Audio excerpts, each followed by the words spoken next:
I love you. I'm the only one here who ever has. I gave you everything. I gave you my soul. And everybody else here, they're just scared of you. Or they want something from you. But I have always loved you for you. Just the strongest, smartest, best man on earth. Man? No. God, no. The God. My Lord. That look you used to get when you'd suckle me. I felt like Mother Mary herself. I felt blessed to nourish someone as important as you.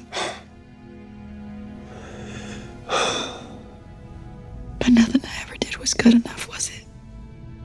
You cast me out into the cold, which was so much worse than never feeling your warmth in the first place. So all I have been trying to do is to get you to see me the way that you used to.